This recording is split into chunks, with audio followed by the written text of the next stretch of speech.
Hello HSC 2026-এর শিক্ষার্থীরা, তোমাদের ইংরেজি পরীক্ষার প্রস্তুতিকে আরও ত্বরান্বিত করার লক্ষ্যেই আমাদের এই নিয়মিত আয়োজন। আজকে আমরা cantonment public school and college রংপুরের ইংরেজি প্রথম পত্র নিয়ে আলোচনা করব এবং এখানকার প্রশ্ন অ্যানালাইসিসে একটা প্রশ্নই অসঙ্গতিপূর্ণ মনে হয়েছে, এছাড়া বাকি প্রশ্নগুলো অথবা প্রশ্নের বিচারে 70% যে কোনো বোর্ডে এখান থেকে আসলে কমন আসতে পারে। সো আমরা আজকে দেখব, ক্লাসটা একটু ভিন্নভাবে আমরা নিব। আমরা প্রথমে রিটেন অংশে চলে যাই, খুবই গুরুত্বপূর্ণ রিটেন অংশগুলোতে আমরা চলে যাই, একদম শেষ থেকে আমরা শুরু করি।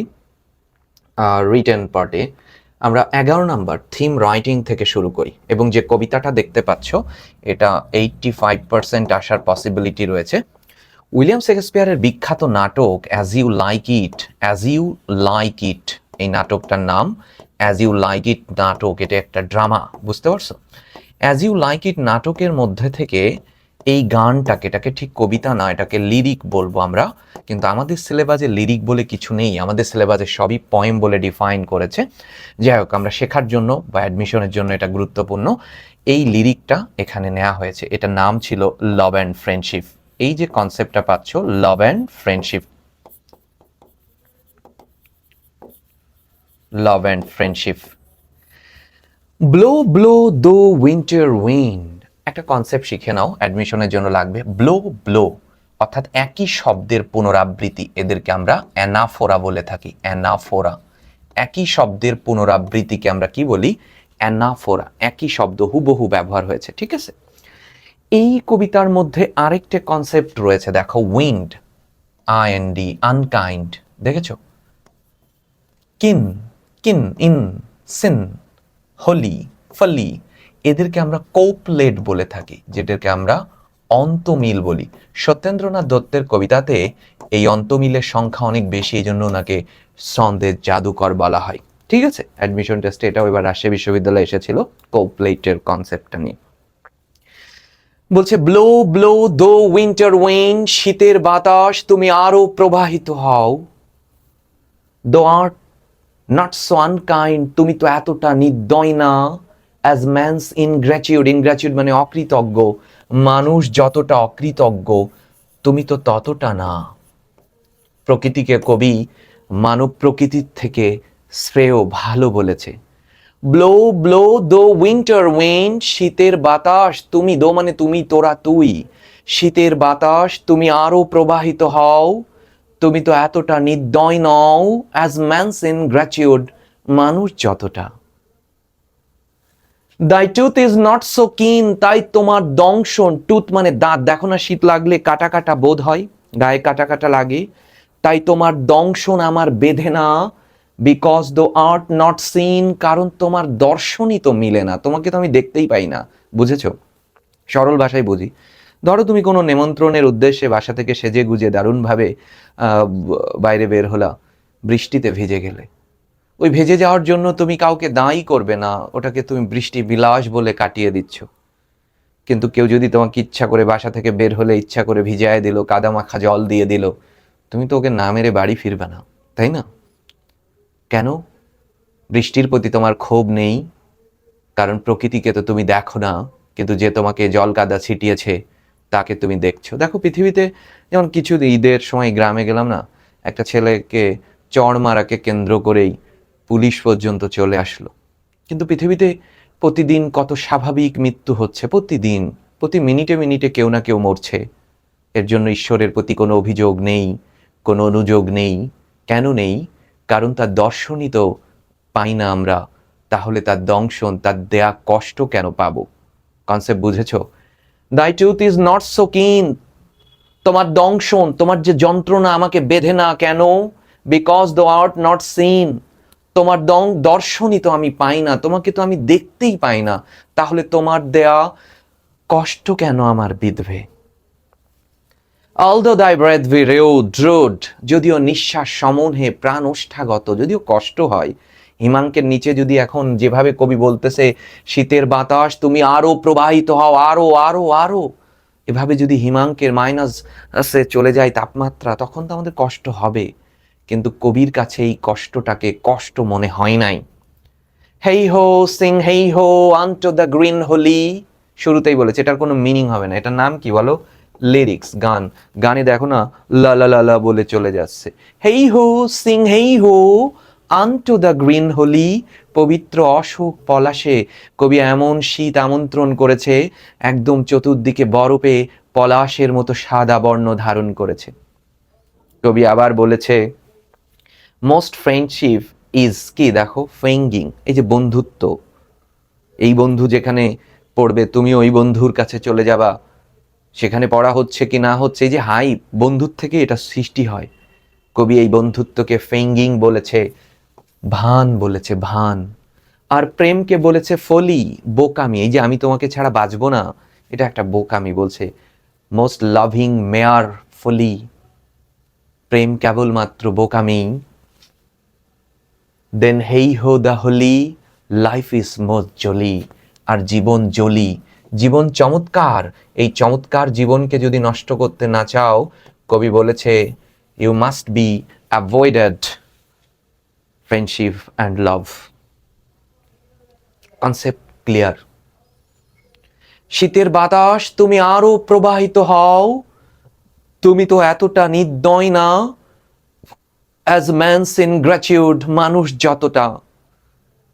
দাই আর্ট, দেখো বলছে দাই টিথ ইজ নট সো কিন, তাই তোমার দংশন আমার বিধে না, কারণ তোমার দর্শনই তো পাই না, তাহলে তোমার দেবার এই কষ্ট কেন আমাকে বিঁধবে। মোস্ট ফ্রেন্ডশিপ ইজ ফেঙ্গিং, অধিকাংশ বন্ধুত্বই ভান। Most loving mere folly, life is most jolly, then hey ho দান টু দ্য গ্রিন হোলি, পবিত্র অশোক পলাশে কি আমন্ত্রণ। লাভ and friendship is nothing but a foolery, বন্ধুত্ব এবং প্রেম যদি এটা সামারি লিখতে হতো, আমরা এখানে বলতাম here the poet successfully shows the, অথবা through this line the poet suggest that love and friendship is nothing but a foolery, বন্ধুত্ব আর প্রেম বোকামি ছাড়া আর কিছুই না। দেখো বলছে ফ্রিজ ফ্রিজ দো বিটার স্কাই, আকাশ তুমি আরো জমাট, ফ্রিজ জমাট বেঁধে যাও, রিক্ত হয়ে যাও বরফে। That dost doesn't bite so nigh, তোমার একবার বললো তোমার দংশন বিধে না, আবারও বললো তোমার দংশন আমার বিধে না, তুমি যে যন্ত্রণা দাও সেই যন্ত্রণা আমাকে বিধে না, অ্যাজ বেনিফিটস ফর গড। কিন্তু কবির কোনটা কষ্টকর বলো? উপকারীর উপকার যে ভুলে যায়, কবিকে যত অ্যাজ বেনিফিটস ফর গড, যে বন্ধুত্ব বলতেছে উপকারীর উপকার যে ভুলে যাচ্ছে, এটা যতটা কষ্টকর, শীতের এই রিক্ততা কবির কাছে ততটা কষ্টকর নয়। দো দো দ্য ওয়াটার্স র্যাপ, ওয়াটার্স মানে কি জানো? ওয়াটার্স মানে জলাশয়, আর র্যাপ তো বুঝোই, দেখো না গিফট গিফট, কোনো গিফট এইভাবে র্যাপিং করো না, র্যাপার্স দিয়ে, বলছে জলাশয় মুড়ে যাও, আচ্ছাদিত হও, মানে জলাশয় কি দিয়ে আচ্ছাদিত, পলিথিন দিয়ে রাখবা? না না, বরফে আচ্ছাদিত হওয়ার আহ্বান করেছে। The sting not so sharp, তোমার হুল, তোমার যে শীত লাগলে যে কাটা কাটা বোধ হয় সেটা 3বার বোঝালো। এই তোমার দংশন আমার বেঁধে না, 2বার বলল। তোমার দেয়া যে হুল কাটা এটা তীক্ষ্ণ না, কিন্তু কবির কাছে তীক্ষ্ণ কি? অ্যাজ ফ্রেন্ড রিমেম্বার নট, কিন্তু বন্ধু যখন বন্ধুকে ভুলে যায়, কবির কাছে যে যন্ত্রণার, এই যন্ত্রণা প্রকৃতির যন্ত্রণার কাছে কিছুই না। হেই হো সিং হেই হো আনটু দ্য গ্রিন হোলি, দেখেছো এই লাইনটা 2বার ব্যবহার হলো। প্রথম স্তবক শেষ হয়েছে একবার, আবার দ্বিতীয় স্তবক শেষ হলো। বাংলা গান শোনো না, প্রথমে যে লাইন গাওয়া হয় পরে সেই লাইন আবার গাওয়া হয়, এটাই লিরিক্স, এটা যে কবিতা না, এটাই তার প্রথম প্রমাণ। আর অনেক প্রমাণ আছে, এইচএসসি লেভেলের কথা না সেটা। তাহলে এই কবিতার মধ্যে কবি কি দেখালো? প্রকৃতি, মানব প্রকৃতির থেকে প্রকৃতি ভালো। এই অ্যাজ ইউ লাইক ইট নাটকের মধ্যে কবি আরেকটি গান গেয়েছিল, under the green tree. Cinema নাটকে দেখো না গান থাকে, এখানেও 2টো গান ছিল, একটা লাভ অ্যান্ড ফ্রেন্ডশিপ এটা, আরেকটি আন্ডার দ্য গ্রিন ট্রি, এটাও আমাদের জন্য গুরুত্বপূর্ণ। সেখানে কবি বলেছিল আন্ডার দ্য গ্রিন ট্রি, সবুজ গাছের নিচে, ওখানেও কবি প্রকৃতির কাছে চলে গেছে। Who loves to lie with me, যারা আমার কাছে থাকতে চায়, তার মানে কবি সব ছেড়ে দিয়ে প্রকৃতির কাছে চলে এসেছে। কাম হিদর কাম হিদর কাম হিদর, 3বার আহ্বান করেছে, এখানে আসো, এখানে আসো। Here shall he see no enemy, এখানে কোনো শত্রুতা নেই। But winter and rough weather, প্রকৃতি হয়তো একটু শীত দিবে, অথবা ঝড় জলোচ্ছ্বাসের মতো একটু রিক্ততা দিবে, কিন্তু সেই রিক্ততা বন্ধু যখন বন্ধুকে ভুলে যায় তার থেকে কম যন্ত্রণাদায়ক। অ্যাজ বেনিফিটস ফর গড, উপকারীর উপকার যে ভুলে যায়, ওই যে যন্ত্রণা, ওই যন্ত্রণার থেকে কম। তার মানে এই কবিতার আলোচ্য বিষয় কি, থিম কি? Nature never betray with us. প্রকৃতি কখনোই আমাদের সাথে বিশ্বাসঘাতকতা করবে না, বাট হিউম্যান বিং ডু, কিন্তু মানুষ করবে। মনে থাকবে না? Nature never betray with us. প্রকৃতি কখনোই বিট্রে করবে না, বিশ্বাসঘাতকতা করবে না, but human being often do, কিন্তু মানুষ প্রায়ই করবে। খেয়াল করো, এটা থিম ঠিক সেটাই সাজানো হয়েছে। Nature never betrays us, but human beings plural, তাই ভার প্লুরাল হয়েছে do. Nature may be harsh, হ্যাঁ প্রকৃতি হার্শ, কর্কশ হতে পারে, একটু কঠোর হতে পারে। নিচে বাংলাও দিয়ে দিচ্ছি, ভালো করে পড়ে নিবা। প্রকৃতি একটু কঠোর হতে পারে, একটু ঠান্ডা হতে পারে, তবুও it remains true to its character, কিন্তু এটাই তার প্রকৃতি। কিন্তু মানব প্রকৃতি, উপরে দেখা যাচ্ছে কোমল, ভেতরে বিষ মেশানো, ঠিক আছে? আহ্বান করতেছে কি সাবলীল প্রেম নিয়ে, কাছে গেলেই বোঝা যায় দ্বিচারিতার দ্বিধাই বাঁচি আমি। এই যে মানব প্রকৃতির যে ডাইভার্সিফিকেশন, সেটা nature never betray with us, but human beings often do, কিন্তু মানুষ প্রায় এটা করবে।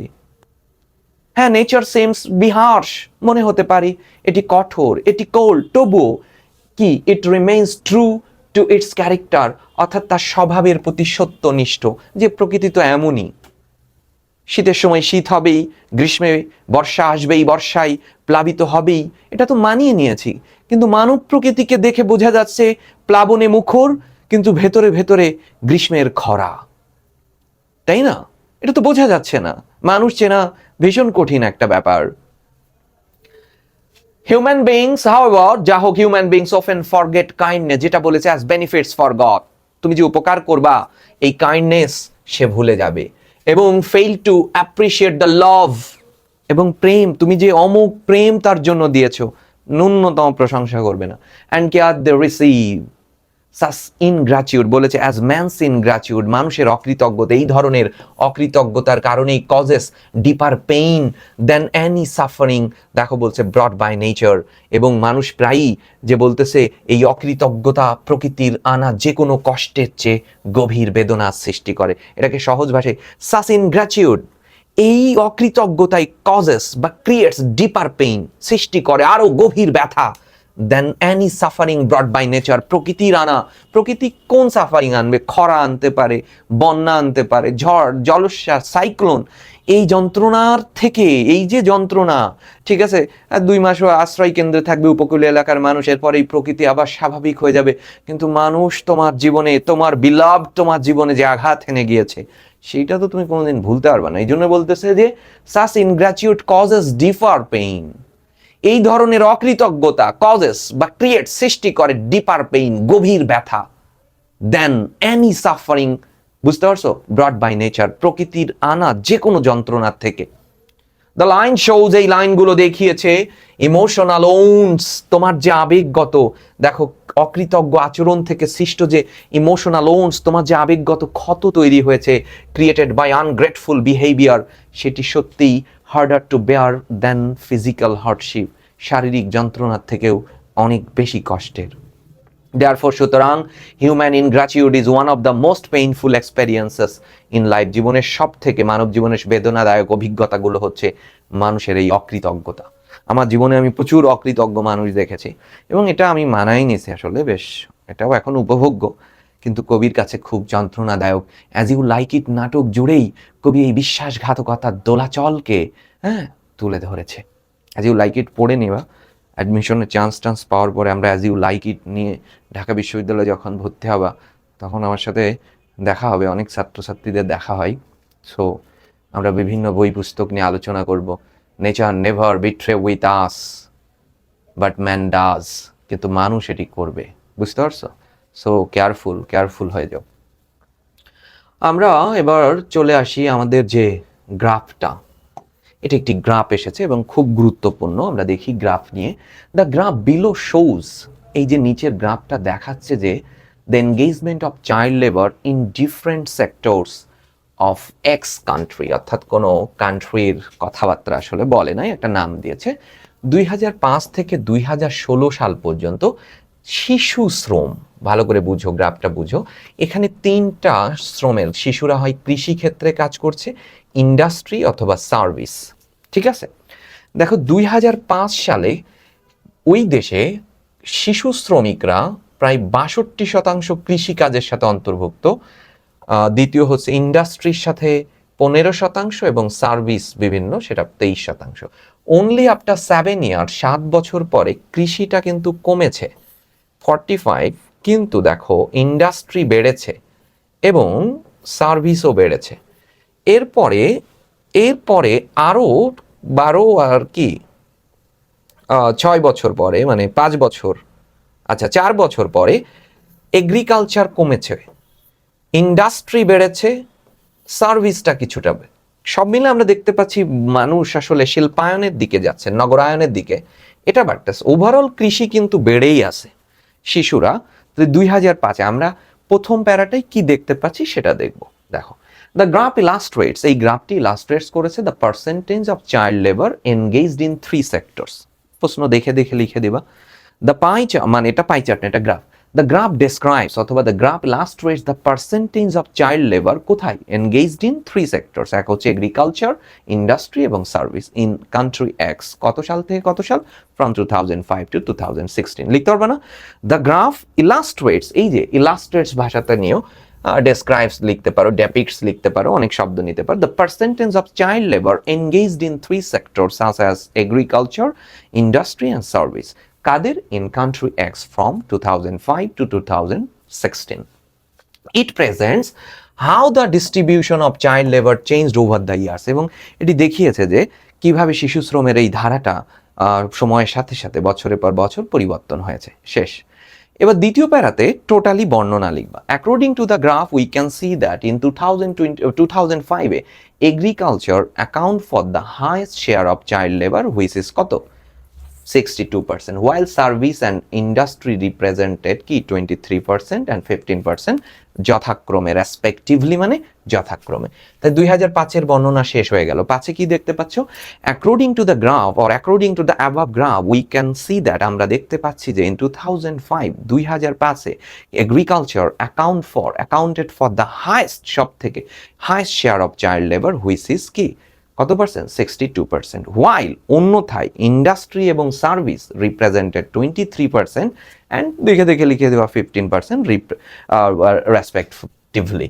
বাই 2020 দেখো বলতেছে বাই 2012-এ 2012 সালে the figure for agriculture had declined, কৃষিটা কমেছে একটু, দেখলাই ছবিতে, এবং কত আগে ছিল 62%, এখন 45%।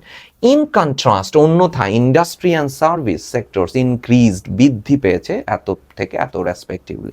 ইন 2016 এগ্রিকালচার আরও ড্রপড হয়েছে ফার্দার টু 40%, whereas ইন্ডাস্ট্রি রোজ, ইন্ডাস্ট্রি এবার বৃদ্ধি পাইছে, দেখো ইনক্রিজ, এখানে রোজ, এইটাই ভ্যারিয়েশন, একই শব্দ আনা হয়নি। বলছে টু কথা থেকে কোথায় to 20%, the service sector after reaching 36% in 2012। বুঝতে পারছো? Overall the graph indicates a gradual reduction of child labour in agriculture. সামগ্রিকভাবে গ্রাফটি দেখিয়েছে কৃষিক্ষেত্রে শিশু শ্রমের সংখ্যা কমেছে এবং steadily increase in industry and service সেক্টরে সেটা বেড়েছে। Although agriculture remain the largest employer, যদিও এখনও এগ্রিকালচার সব থেকে বেশি আছে চাইল্ড লেবারে থ্রু আউট দ্য পিরিয়ড, এই সময়টাতে ইটস ডমিনেন্স উইকেন্ড কনসিডারেবলি, কিন্তু কৃষিটাই কনসেপ্ট উল্লেখযোগ্যভাবে নিচ্ছে।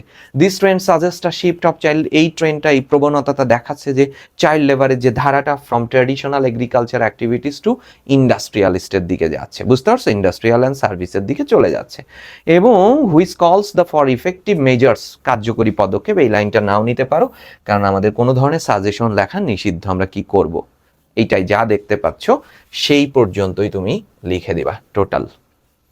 এটা খুব ভালোভাবে লেখা হয়েছে, ঠিক আছে? আচ্ছা তোমরা এটার পিডিএফটা দিয়ে দিতে হবে আসলে।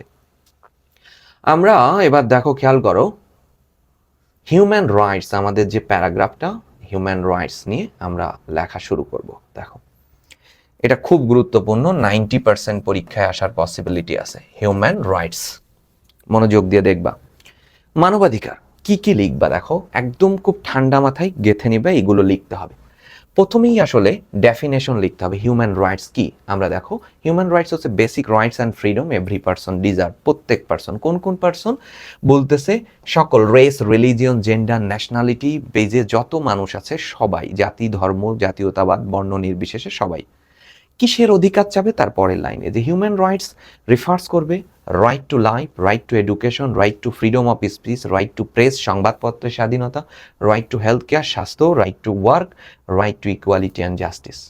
তাহলে প্রথমেই ডেফিনেশন লিখবা হিউম্যান রাইটস মানে কি আসলে, হিউম্যান রাইটস এবং কাদের জন্য এটা। Human rights refers to right to কি, রাইট টু লাইফ, জীবনের অধিকার, right to education, right to health care, right to freedom of speech, right to press, এই যে সংবাদপত্রের স্বাধীনতা, ওয়ার্কের স্বাধীনতা, and right to get equality and justice, সমতা পাওয়ার যে অধিকার। লিখতে পারবে না? আমরা বর্ণনা করতেছি আরো গেলা। এরপরে হিউম্যান রাইটসের গুরুত্ব নিবা, ডেফিনেশন গেল। Human rights dignity and respect, এটা প্রমোট করে পিস, শান্তি, স্বাধীনতা, সামাজিক ন্যায় বিচার এবং মানুষকে রক্ষা করে, protect people from gender discrimination, operation, সব কিছু থেকে। এটা হচ্ছে গুরুত্ব। হিউম্যান রাইটস কি, হিউম্যান রাইটস কোন অধিকারগুলোকে নিশ্চিত করে, হিউম্যান রাইটসের গুরুত্ব কি, হিউম্যান রাইটসের গুরুত্ব দেখলাম। এবার হিউম্যান রাইটসের এত ভালো ভালো কথা লিখার পরে হঠাৎ করে তুমি ভায়োলেশন লিখবা যে unfortunately many parts of the human rights are violated many parts of the world, পৃথিবীর নানা প্রান্তে এখনও মানবাধিকার লঙ্ঘিত হচ্ছে। এবং কিভাবে হচ্ছে সেটা দেখাবো। চাইল্ড লেবার, মানব পাচার, gender discrimination, torture and violence, denial of education and health কেয়ারের সুবিধাকে অস্বীকার করা হচ্ছে। তাহলে খুব সরলভাবে মাথা ঠান্ডা রাখো, হিউম্যান রাইটস কি।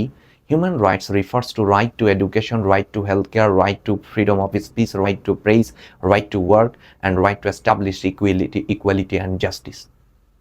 এরপরে হিউম্যান রাইটসের the importance of human rights can not be denied, অস্বীকার করাই যায় না। হিউম্যান রাইটসের গুরুত্বটা কি আসলে? এটি প্রোটেক্ট করে হিউম্যান ডিগনিটি, মানুষের মর্যাদাকে প্রোটেক্ট করে, মানুষের যে অপারেশন, নিপীড়ন থেকে প্রোটেক্ট করে, ডিসক্রিমিনেশনকে প্রোটেক্ট করে, সোশ্যাল জাস্টিস নিশ্চিত করে। তারপরেই লিখে ফেলবা but nowadays or unfortunately human rights are still violated, এখনও লঙ্ঘিত হচ্ছে in many parts of the world. কীভাবে লঙ্ঘিত হচ্ছে? তখনই চলে আসবে শিশু শ্রম, জেন্ডার ডিসক্রিমিনেশন, হিউম্যান ট্রাফিকিং, মানব পাচারের কথা, torture and violence, denial of education and কি হেলথ কেয়ারকে। এবং ফাইনালি সরকারের কাজ কি আসলে? সরকার তখন কি করবে? বা বিভিন্ন তখন আইন প্রয়োগ করবে, অ্যাক্ট এনফোর্সেস লস। একটা সাজায় মাথার মধ্যে গেঁথে নিতে হবে কিসের পর কি। ভুল ইংরেজি হতেই পারে তোমার, তুমি ভুল করবা বিধাই তুমি স্টুডেন্ট, কিন্তু লেখার ধারাবাহিকতা, কোহেসিভনেস যদি না থাকে তাহলে সেটা লেখা হবে না। এই যে হিউম্যান রাইটসের কি, হিউম্যান রাইটস কিসের প্রতি অধিকারকে হিউম্যান রাইটস করবে, হিউম্যান রাইটসের ইম্পর্টেন্স কি, তারপর দুঃখ প্রকাশ করবা পৃথিবীর নানা প্রান্তে হিউম্যান রাইটস লঙ্ঘিত চান, সরকারের কাজ কি, বা বিভিন্ন অর্গানাইজেশন, হিউম্যান রাইটস ওয়াচ, জাতিসংঘ, এদের কাজ কি, আইন প্রয়োগ করা, রেইজ পাবলিক অ্যাওয়ারনেস, জনসচেতনতা সৃষ্টি করা, প্রোটেক্ট সিটিজেন রাইটস, নাগরিকের অধিকার রক্ষা করা, অর্গানাইজেশন ইউনাইটেড নেশনসের কথা বলছে, হিউম্যান রাইটস ওয়াচ, এই সমস্ত সংস্থার কথা নিয়ে চলে আসবা। এবং কনক্লুশনে কি লিখবা? আবার ওই হিউম্যান রাইটস আসলে সত্যি এসেনশিয়াল, দরকার। Human rights should be respect and protect rights for others, ensuring human rights. এবং তুমি যদি হিউম্যান রাইটসকে নিশ্চিত করতে পারো তাহলেই তুমি পেয়ে যাবা কি, আমরা সবাই পেতে পারি, we can get prosperous peaceful world, একটা শান্তিপূর্ণ পৃথিবী। দেখো এবার লেখা হয়েছে কিভাবে, আমি খুব আলোচনা করে দিচ্ছি। Human rights are the basic rights and freedom that belong to every. Human rights, দেখো ভালো করে, সাবজেক্ট প্লুরাল, ভার্বও হয়েছে প্লুরাল, আমি একটু সাদা কালি ব্যবহার করি। Human rights are the basic rights and freedom. খুব এখনই ক্লাসে যাতে মুখস্থ হয়ে যায়, আমিও এবং তোমার একই সাথে। Human rights are the basic rights and freedom that belong two, যেটা বিলং করবে এভরি হিউম্যান বিং, প্রত্যেকটা, রিগার্ডলেস অফ, তারপরে তুমি এখানে বানাবা তুমায়া, রেস, রিলিজিয়ন, জেন্ডার, ন্যাশনালিটি আর সোশ্যাল স্ট্যাটাস। মনে থাকবে না? হিউম্যান রাইটস, দেখো human rights are the basic rights and কি ফ্রিডম দ্যাট বিলং টু, যা বিলং করবে কারা, every human being regardless of race, nationality, Creed, religion, gender, social status.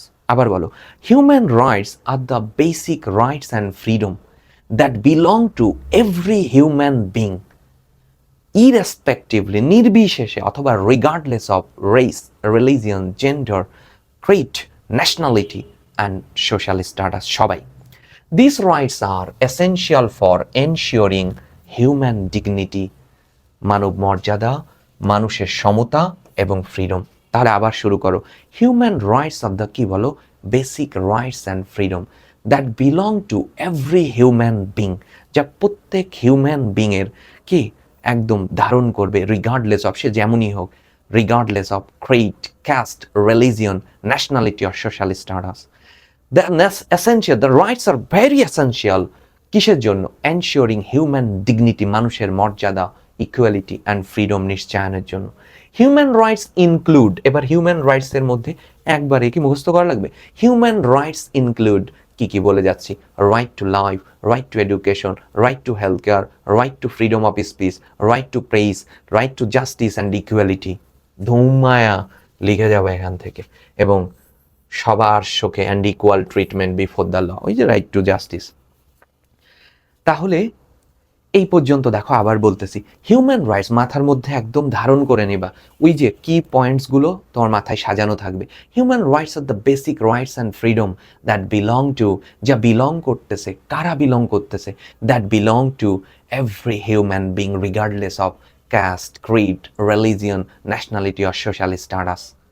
এই যে human rights are the essential, কিসের জন্য, for ensuring dignity, status and freedom and respect, মানুষের মর্যাদা, সম্মান, স্বাধীনতাকে নিশ্চয়নের জন্য। এবং হিউম্যান রাইটসের মধ্যে ইনক্লুড কারা কারা সেটা লিখে দিই, human rights included the right to, একদম, human rights included the right to life, education, health care, freedom of speech, freedom of press, justice and equality. They allow people to live with respect and security. এই human রাইটসই মানুষকে allow করে রেসপেক্টের সাথে বাঁচতে, নিরাপত্তার সাথে বাঁচতে, and help them develop their full potential.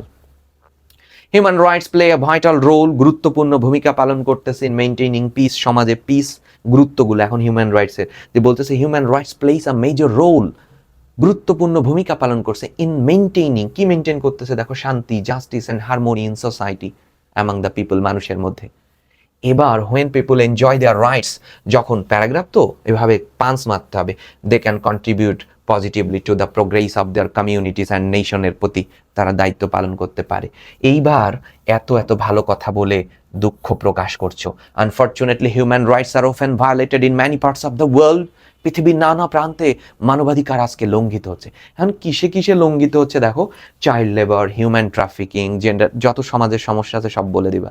Child labour, human trafficking মানে মানব পাচার, জেন্ডার ডিসক্রিমিনেশন, ঠিক আছে, জেন্ডার ডিসক্রিমিনেশন পাচ্ছ, টর্চার পাচ্ছ, ডোমেস্টিক ভায়োলেন্স, ঘর গৃহস্থলিতে গ্যাঞ্জাম ফ্যাসাদ, the denial of education and health care are common example of such violation. তাই না? এই যে unfortunately human rights are often violated in many parts of the world, পৃথিবীর নানা প্রান্তে আজকে হিউম্যান রাইটস ভায়োলেশন হচ্ছে। এবং সবগুলো উদাহরণ দাও, child labour, gender discrimination, torture, domestic violence, এটা যত পারো are the common factors of such violation, this abuses prevent from, এবার এগুলো প্রতিরোধ করতে হবে, leading a dignified life and create social instability. Therefore, protecting human rights is one of the major বা one of the most important responsibilities of every civilized society. একদম সভ্য সমাজের। তারপরে সরকারের কথা আসবে। সরকার কি করবে? গভর্নমেন্ট শুড কি enact করবে, ধার্য করবে and enforce laws to safeguard the rights of citizen and punish those who violate them. এবং যারা ভায়োলেট করবে তাদেরকে শাস্তি দিবে। Educational institution, media, social organization, এগুলো পাবলিক অ্যাওয়ারনেস সৃষ্টি করবে about the importance of human rights নিয়ে। ইন্টারন্যাশনাল অর্গানাইজেশন, বিশেষ করে জাতিসংঘ, ওয়ার্ক টু প্রমোট করবে তারা protect human rights across the globe. In conclusion, human, এখানে অনেকগুলো সংস্থার নাম বলে দিবা, হিউম্যান রাইট ওয়াচ আছে, জাতিসংঘ আছে, এইসব বলবা। এবং বিশেষ করে দেখো বলা হচ্ছে human rights are the foundation of a fair and peaceful society একটা ভিত্তি মানবাধিকার। Every individual deserve to enjoy this rights, এটা সবাই ডিজার্ভ করে উইদাউট ফেয়ার অর ডিসক্রিমিনেশন ছাড়া, সবাই। It is the collective responsibility, একটা সম্মিলিত দায়িত্ব অফ গভর্নমেন্টসের, অর্গানাইজেশন, অর্ডিনারি, আমাদেরও দায়িত্ব, আমরা অর্ডিনারি সিটিজেন যারা, আমাদেরও দায়িত্ব to respect and protect human rights এবং ensuring human rights for all. এই যে সবার জন্য মানবাধিকার নিশ্চয়তা ক্যান লিড করতে পারে to more just, prosperous and harmonious ওয়ার্ল্ডকে সৃষ্টি করতে পারে। খুব সরলভাবে, ঠিক আছে, খুব সরলভাবে, সাবলীলভাবে এই কি পয়েন্টসগুলো দেখে বলে যাবা, এই যে কি পয়েন্টসগুলো মাথায় রাখবা। চলে আসো এবার আমরা রিয়ারেন্সটা দেখতে পাচ্ছি। ডানক্যান, এটাও উইলিয়াম শেক্সপিয়ারের বিখ্যাত নাটক ম্যাকবেথ থেকে নেওয়া হয়েছে। এবং এই গল্পটা একটু বলে দিই, ম্যাকবেথ হচ্ছে কি করলো বুঝছো, ম্যাকবেথ একবার এক যুদ্ধ জয় করে ফিরতেছিল, হঠাৎ তিনটা উইসেস, তিনটা প্রেতাত্মা, প্রেতনি আলোচনা করতেছে আগামী রাজাই হবে ম্যাকবেথ। বুঝতে পারছি, স্কটল্যান্ডের রাজা হবে ম্যাকবেথ। এটা প্রেতাত্মারা ভবিষ্যৎবাণী করতেছে, এটা শুনে ফেললো। শুনে এসে দুর্গে ফিরে তার ওয়াইফ লেডি ম্যাকবেথকে ম্যাকবেথ বলতে লাগলো, বলল যে আমি তো আগামী রাজা হতে যাচ্ছি। তখন রাজা কিন্তু ডানক্যান। তো মেয়েরা তো বুঝতে পারছো প্রলুব্ধ হয়ে গেছে, হাজবেন্ড রাজা হতে যাচ্ছে, তখন তার মধ্যে লোভ কাজ করেছে, আগামীতে কেন, কাল নয় কেন, আজ নয় কেন, আজই রাজা হতে হবে। তখন ওই ডানক্যান তাদের দুর্গে আসে, রাজা তো সেনাপ্রধানের দুর্গে আসবে স্বাভাবিক, তখন তারা তাকে ছুরিতে আঘাতে মেরে ফেলা হয়। ম্যাকবেথও পরবর্তীতে ভারসাম্য হারে, লেডি ম্যাকবেথ তো পাগল হয়ে যায়, এই জন্য লোভ টোপ করতে হয় না, বুঝতে পারছো। এটাকে সাজানো হয়েছে এভাবে, জি ডি আই সি, এই তিনটা মিলে ম্যাকবেথ ব্যাটেল, যুদ্ধ থেকে, ম্যাকবেথ যুদ্ধ থেকে ফিরছিল, প্রেতাত্মা, উইসেস তো বুঝো, প্রেতাত্মাদের ভবিষ্যৎবাণী শুনল। জিডিআইসি, দেখেছো, প্রথমত Macbeth was the general of ডানক্যানের সেনাপ্রধান ছিল। He was returning from a victorious battle, যুদ্ধ জয় করে সে ফিরতেছিল। এই ফেরার সময় তার সাথে সাক্ষাৎ হয় তিনটা প্রেতাত্মার, এবং দ্য উইসেস প্রফেস, তারা ভবিষ্যৎবাণী করছিল Macbeth would be the new king of Scotland, স্কটল্যান্ডের নতুন রাজা হবে। এই হচ্ছে, এরপরে ডানক্যান চরিত্রটি চলে আসবে এ, তখন ডানক্যানকে ইন্ট্রোডিউস করা হচ্ছে, ঠিক আছে, এ নাম্বার। তখন ডানক্যান নতুন একটা চরিত্র চলে আসলো। আসার পরে এই এইচ, এফ, জে এবং বি, সেখানে কি হলো, ওই যে ওয়াইফের সাথে মিলে কনস্পাইরেসি করলো, ইনভাইটেশন করলো রাজাকে, তার লেডি ম্যাকবেথের সাথে ম্যাকবেথ ষড়যন্ত্র করলো, ডেকে এনে মারা হবে, তারপর ডাকলো, তারপর মার্ডার করলো, তারপর মার্ডার কমপ্লিট হয়েছে, রেজাল্ট ম্যাকবেথ রাজা হয়ে গেছে, ঠিক আছে। কনসেপ্ট হচ্ছে সেটা, অর্থাৎ H, F, J R B. এরপরে ডানক্যানের কথা বলা হলো, ঠিক আছে, এ নাম্বার। এবার এই যে কনসিকুয়েন্টলি ফলে আমাদের যেটা হচ্ছে, লেডি ম্যাকবেথ ইনস্টিগেট করলো, উস্কানি দিল ম্যাকবেথকে, টু ইনভাইট দ্য ওল্ড কিংকে, ডাকো, ইনভাইট করো। এই ইনভাইট করার পরে ফলে হি ইনভাইটেড ডানক্যানকে, সে তার দুর্গে নিয়ে আসলো, এফ নাম্বার, ঠিক আছে, তার দুর্গে কিন্তু নিয়ে চলে এসেছে। এরপরে কি হচ্ছে, এই দুর্গে আসার পরে at midnight she instigate him to kill the sleeping king, ডানক্যানকে মেরে ফেলার একটা প্রাণান্ত মেরে ফেললো, ঠিক আছে, যে নাম্বার। এরপরে so he murdered the old king associated with lady Macbeth, এবং এর ফলে সে স্কটল্যান্ডের, এটা হচ্ছে রেজাল্ট। গল্পগুলোকে দেখো খুব দারুণভাবে সাজানো হয়েছে, কনসেপ্টগুলো দেখো, এটা খুব গুরুত্বপূর্ণ। আচ্ছা, আমরা উইথ আউট ক্লু করে ফেলি। Sincerity is the best way, sincere হইতে হবে। অ্যাচিভিং সাকসেস, সফলতা অর্জনের ক্ষেত্রে সিনসিয়ারিটি খুবই খুবই best way. One can go a long way if one does anything with sincerity. People who are sincere in their work, লোকজন, ভালো করে বুঝো, এই যে কনসেপ্টটা নিয়ে নাও। ক্লজ তো তোমাদের চিনতে হবে, তোমরা অনেকে ক্লজ চিনো না। এই হু থেকে শুরু হয়ে এটা হচ্ছে সাবঅর্ডিনেট ক্লজ, ভালো করে বুঝো। আর প্রিন্সিপাল ক্লজ হচ্ছে কারা? এই পিপল আর, দেখেছো? সাবজেক্ট ভার্ব, আর কোন verb? Be verb. So be verb মানে লিঙ্কিং ভার্ব, এখানে একটা অ্যাডজেক্টিভ বসে যাবে। হু are sincere in their work, যারা তাদের কাজে সিনসিয়ার, তারা, ওই পিপলরা খুবই কি? মেক এনিথিং সাকসেস, যে কোনো কিছু সফল করার জন্য তারা খুবই আত্মবিশ্বাসী। বি ভার্বের পরে adjective. Are confident, are confident. The great men are also sincere, যারা বিখ্যাত তারাও খুবই সিনসিয়ার, এটা প্রিন্সিপাল ক্লজ। এগুলো চিনতে হয়, বুঝছো? আর বিকজ থেকে শুরু হয়েছে সাবঅর্ডিনেট ক্লজ, এইটা সাবজেক্ট। এই যে সাবজেক্ট দেখতে পাচ্ছ, সাবজেক্টের পরেই হচ্ছে ভার্ব। এবার আছে দ্যাট দিয়ে নতুন আরেকটি ক্লজ তৈরি হলো। কেন গ্রেট ম্যানরা সিনসিয়ার ছিল? কেন? কারণ তারা, সিনসিয়ারিটি ইজ দ্য, আর্টিকেলের পরে নাউন, টু সাকসেস, সফলতার চাবিকাঠি। চাবি, চাবির ইংরেজি কি বলো? কি। এই যে বলতেছে sincerity is the key to success, এটা একটা কি বলো? এটা একটা আপ্তেই বাক্য, এটি একটি চিরন্তন সত্য। এই প্রবাদপ্রতিম বাক্যটাকে তারা জানতো, তারা বিশ্বাস করতো, এটা বলো। দে বিলিভ, প্রেজেন্ট, এটা চিরন্তন সত্য। They plural, verb plural. They believe that sincerity is the key to success. Those who are not, যারা, তাহলে যারা নট বলেছে তার মানে যারা সিনসিয়ার না। নো এর পরে নাউন, নট এর পরে adjective.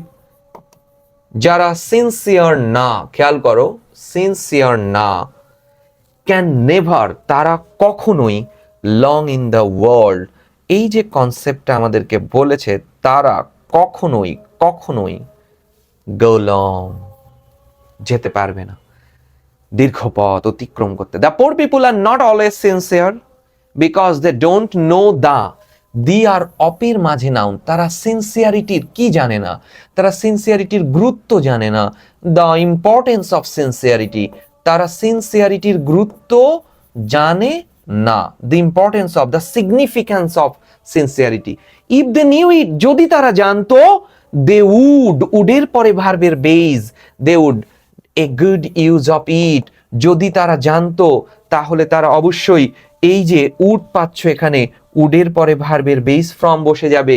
They would make a good use of it, they would ensure a good use of it, তারা অবশ্যই এটাকে, এটা ইয়া করতো। Sincerity means not only to do work, sincerity মানে কাজ কিভাবে করে?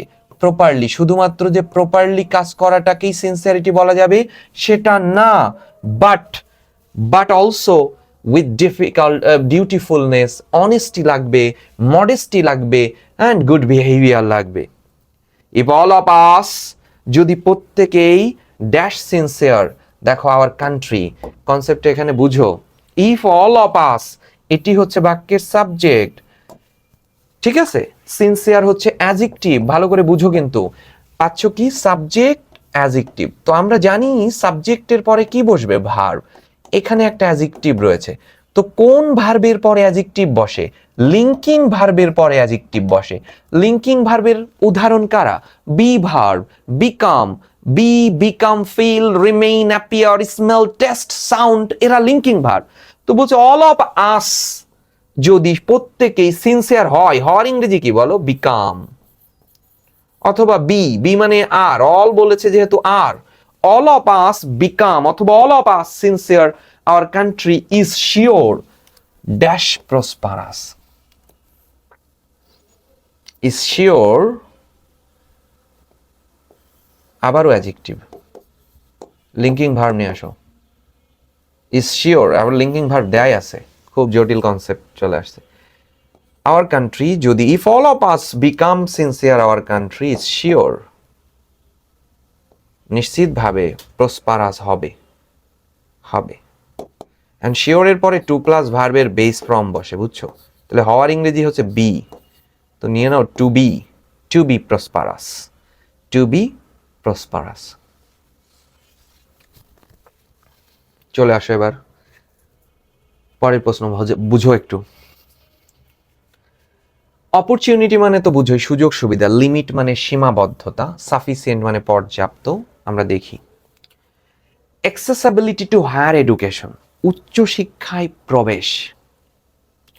দেখো এই যে দ্যাট দেখতে পাচ্ছ, এই দ্যাট দিয়ে শুরু হয়েছে সাবঅর্ডিনেট ক্লজ, দেখো সাবজেক্ট ভার্ব, এটা সাবঅর্ডিনেট ক্লজ। তাহলে এই অংশটা, এই যে অংশটা পাচ্ছ, এটা কোন ক্লজ? প্রিন্সিপাল ক্লজ, কিন্তু কোনো ভার্ব নেই, এখানে হচ্ছে ভার্ব লাগবে। অ্যাক্সেসিবিলিটি টু হায়ার এডুকেশন, এটি হচ্ছে প্রিন্সিপাল ক্লজের সাবজেক্ট। দেখো এর মধ্যে কোনো ভার্ব নেই, তাহলে এটি একটি ফ্রেজ। সাবজেক্টে যে ফ্রেজ বসে তার নাম হচ্ছে নাউন ফ্রেজ। নাউন ফ্রেজের পরে ভার্বটি হবে সিঙ্গুলার। তাহলে উচ্চশিক্ষায় প্রবেশ বলতে বোঝায়, তো বোঝানোর ইংরেজি কি বলো? মিনস।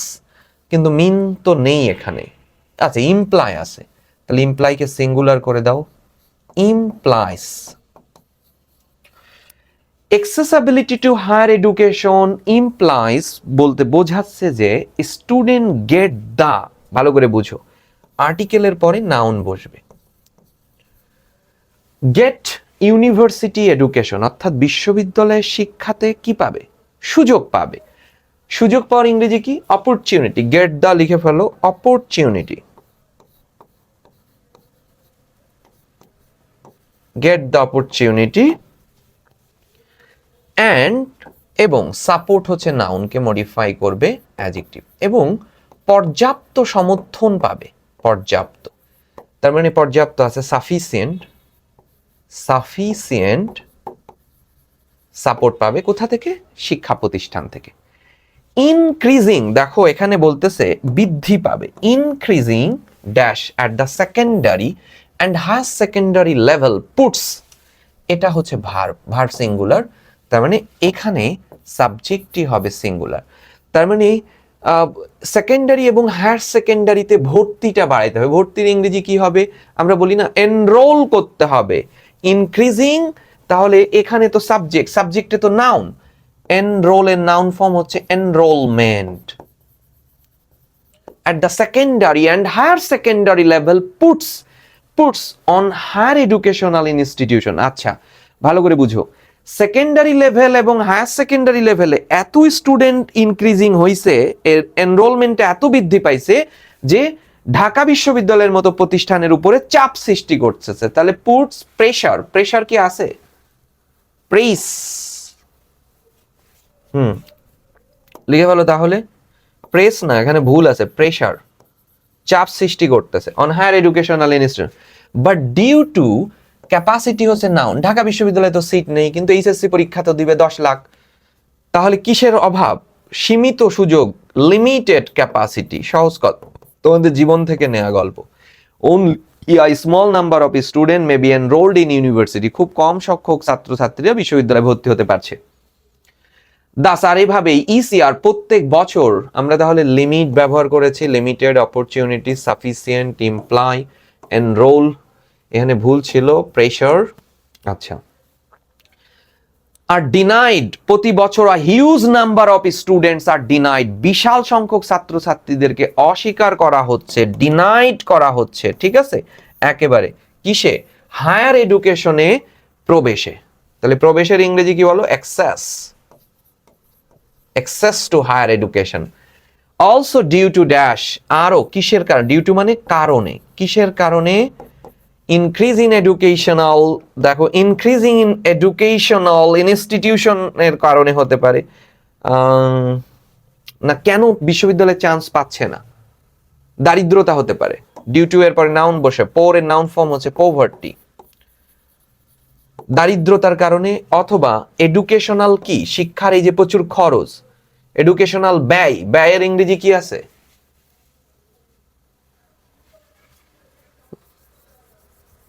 নাই তো। Student of the lower middle class do not get easy access to higher education, এখানে শব্দ নাই, কারিস কেন হলো? এক্সপায়ার্ড, না না, এডুকেশনাল ব্যয় বেড়ে যাচ্ছে, সে ব্যয় শব্দটা কই? টেস্ট পেপারে কি ভুল ছিল নাকি?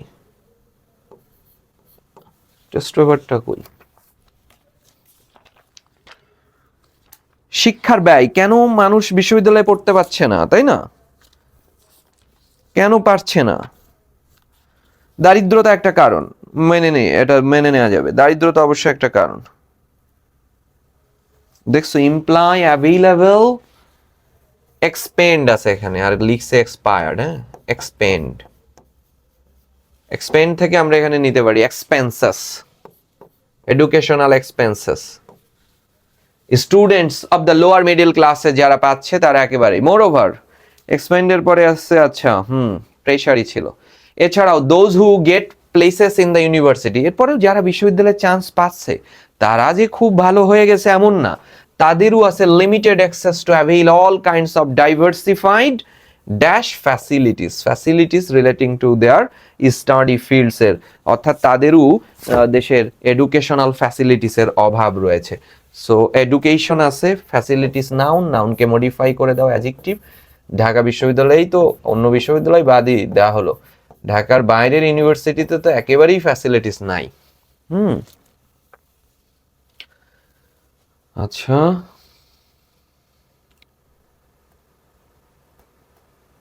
এবং এইটা যেটা বলতেছিলাম, এই কলেজের প্রশ্ন দেখবা যেটা ফ্লোচার্ট হয়েছে, এটা আসলে ফ্লোচার্ট হয় না। এটা জীবনেও আসবে না, এই একটা প্রশ্ন ছাড়া সবই আসার মতো। মানে ফ্লোচার্ট যেটা হয়েছে জেরিয়ার চ্যাপ্টার, গল্প খুবই গুরুত্বপূর্ণ, কিন্তু ওই অংশটা থেকে যে প্রশ্ন আসার কথা সেটা হয়নি, মানে ওইটা প্রশ্নই হয় না।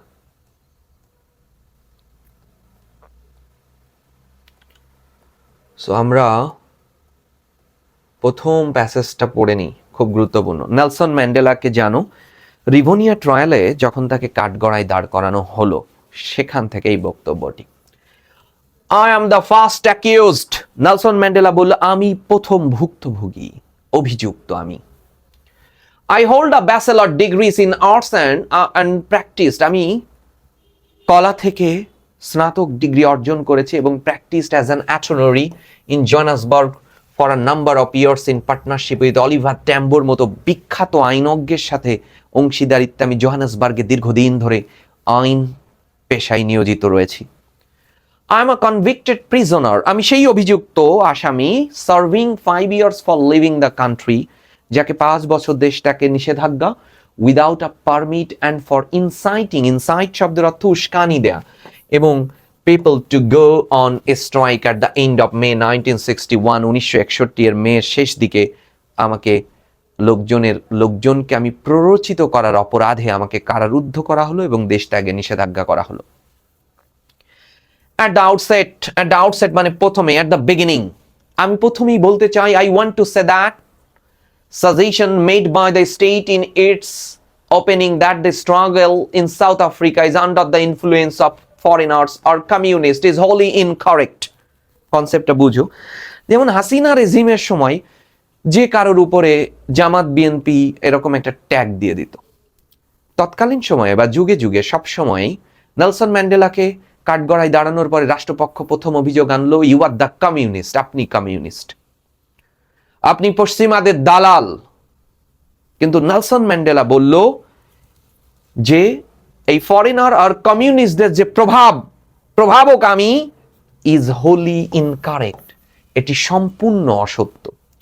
I have done what ever I did, আমি যা কিছু করেছি বোথ অ্যাজ অ্যান ইন্ডিভিজুয়াল, একা করেছি, আমি কারোর উস্কানি শুনি নাই, as a leader of my people, আমি আমার মানুষের নেতা হিসাবে করেছি, because of my experience in South Africa and my own proudly felt African background, আমি যা কিছু করেছি আফ্রিকান জাতীয়তা বোধ থেকে করেছি, আমার যে ব্যাকগ্রাউন্ড ওই যে সেটা কি, and not because of what any outsider might have said, আমি বাইরের কোনো মানুষের কথাই সেটা করি নাই।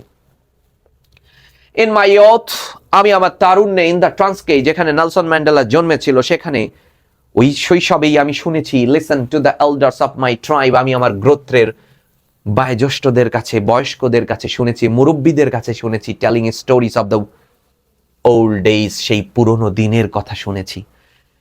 আফ্রিকার ইতিহাস কি, আফ্রিকার সংগ্রাম কি, আফ্রিকার যে গৌরবান্বিত অতীত রয়েছে, আমি এই সব ওল্ড ডেজের সেই কথাগুলো আমি শুনেছি। Amongst the tales, ওই গল্পগুলোর মধ্যেই, they related to me were those of wars fought by our ancestor in defence of the fatherland, আমাকে অনুপ্রাণিত করত। জীবন হয়তো আমাকে, দেখো বলছে those of wars fought by our ancestor in defense of the fatherland, মাতৃভূমির রক্ষার সেই তাগাদা বোধ করাতো। দ্য নেমস অফ ঝিটগ্যানে, বামাতা, এগুলো অনেক লিডারদের নাম এই পর্যন্ত, are praised as the glory of the entire African nation, যারা পুরো আফ্রিকার জাতিকে মহিমান্বিত করেছে। আই হোপড, আমি আশা করতাম, then that life might offer me, জীবন হয়তো আমাকে একটা সুযোগ দিবে, দ্য অপরচুনিটি দিবে to serve my people and make my own humble contribution to the freedom struggle. মানুষের জন্য কিছু করার হয়তো আমাকেও একদিন এই দিঙ্গেই বা মাতার মতো, হিংস্টার মতো, লিডারদের মতো হওয়ার সুযোগ করে দিবে। This is what has motivated me, আর এটাই আমাকে উৎসাহিত করেছে, আমাকে অনুপ্রাণিত করেছে, দ্যাট আই হ্যাভ ডান, আমি যা করেছি, in relation to the charge made against me in this case, আমার বিরুদ্ধে যে অভিযোগ আনা হলো, যার জন্য আমাকে এখানে হাজির করা হলো, এটা আমি করেছি ওই অনুপ্রেরণা থেকে, অর্থাৎ সেই ওল্ড এজের গল্প থেকে। In the statement which I am about to make, I shall correct certain false impressions which have been created by the state witness. রাষ্ট্র তো তাকে একেবারেই কমিউনিস্ট বলে। The African National Congress was formed in 1912 to defend the rights of the African people. আফ্রিকার মানুষের অধিকার নিশ্চয়নের জন্য, রক্ষার জন্য 1912 সালে ANC গঠিত হলো, which had been seriously curtailed এবং by the South African Act, south African নিয়ম মারাত্মকভাবে তার কার্যক্রমকে ব্যাহত করলো, and which were then being threatened by the Native Land Act করে হুমকি। For 37 years, 37 বছর, that is until 1949, it adhered strictly to a constitutional struggle. সাংবিধানিক সংগ্রাম নিয়ে গিয়ে গেল। দেখো বলছে, it put forward demands and resolutions, it sent delegations to the government in the belief that African grievance could be settled. আফ্রিকার যে দুর্দশা, এটি নিষ্পত্তি হবে through peaceful discussion, শান্তিপূর্ণ আচরণ, যে আলোচনার মধ্যে দিয়ে, and that Africans could advance gradually, ধীরে ধীরে to full political rights, মানুষ তার রাজনৈতিক অধিকার ফিরে পাবে। আমরা দেখি বলছে, Nelson Mandela introduce himself, the first accused বলতে কি বোঝাইছে, established his identity before the court, কোর্টে দাঁড়িয়ে তার পরিচয় দিয়েছে। Mandela mention his partnership with Oliver Tambo to emphasise his long professional and political ইনভলভমেন্টের কথা বলেছে। কারণ এটা দিয়ে দেখো, খেয়াল করো, Mandela reject the state claim struggle in South Africa was influenced by foreign powers and communist. রাষ্ট্র বলেছিল আপনি কমিউনিস্ট, আপনি পশ্চিমাদের দালাল, এই কথাটা সে অস্বীকার করলো, এই ক্লেইম দিয়েছিল। অ্যাকর্ডিং টু ম্যান্ডেলা, ম্যান্ডেলার মতে হিজ অ্যাকশন আর মোটিভেটেড মেইনলি কাদের দ্বারা, সে তার পূর্বপুরুষের ওই গৌরবান্বিত গল্প দিয়ে, হিজ আফ্রিকান ব্যাকগ্রাউন্ড দ্বারা সে অনুপ্রাণিত হয়েছিল। বলছে, দেখো বলছে, Assurance Mandela heard in his youth mainly inspired him pride in African resistance and history. আফ্রিকার ইতিহাস এবং আফ্রিকার যে সংগ্রামের ইতিহাস, এটি মূলত আলোচনার কনসেপ্ট ছিল। খেয়াল করো, আমরা প্রশ্নগুলো দেখি। Why does Mandela strongly deny the allegation? রাষ্ট্র কি অ্যালিগেশন করলো? You are the communist. Nelson Mandela দেখো strongly denies the allegation, ওই অ্যালিগেশনকে অস্বীকার করলো, because his action were motivated, সে বললো আমি নিজে করেছি, by his own experiences। তাহলে দেখো, Mandela strongly denied the allegation, ওই অ্যালিগেশনকে, ওই যে অভিযোগকে সে কেন অস্বীকার করলো? কারণ his action were motivated by his own experience in South Africa and his deeper sense of African identity থেকে সে করেছে। He states that he acted as an individual, সে বললো যে আমি এগুলো করেছি নিজে, as a leader of my people, of his people বলবে তখন, তার জনগণের নেতা হিসাবে, not under the influence of foreigners or কমিউনিস্টদের প্রভাবে না, এই কথাটা খেয়াল করো। এবার বলা হচ্ছে, how did Mandela's childhood experiences shape his political motivation. চাইল্ডহুডে তো ওই যে বিখ্যাতদের গল্প শুনতো। In his childhood Mandela listen to the elders of his tribes, তার যে গোত্রের মুরব্বীদের কথা শুনতো, টেলিং স্টোরিজ অ্যাবাউট ব্রেভারি, তাদের সাহসিকতার কথা শুনতো, তাদের স্ট্রাগলদের কথা শুনতো, অফ আফ্রিকান অ্যানসেস্টর, তার পূর্বপুরুষ, হু ফট ফর দেয়ার হোমল্যান্ড, যারা তার মাতৃভূমির জন্য লড়েছিল। এটাই what role did historical African leaders play in Mandela's development of national consciousness? কোন নেতাদের, ওই নেতাদের নামগুলো লিখবা। The stories of great African leaders and warriors সাসাস, সব নাম বই থেকে নিয়ে নিবা। এই যে Mandela with a sense of pride in African heritage, সরল উত্তর এসেছে। How does Mandela describe the early approach of African National Congress political struggle?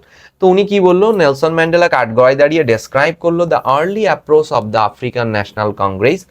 প্রথম আফ্রিকা, দেখো 60 বছর পরে এসে আন্দোলন হইলো, শুরু থেকে সবসময় পিসফুল এবং কনস্টিটিউশনাল। সে যে দল গঠন করলো, দলটির নাম কি ছিল? ANC।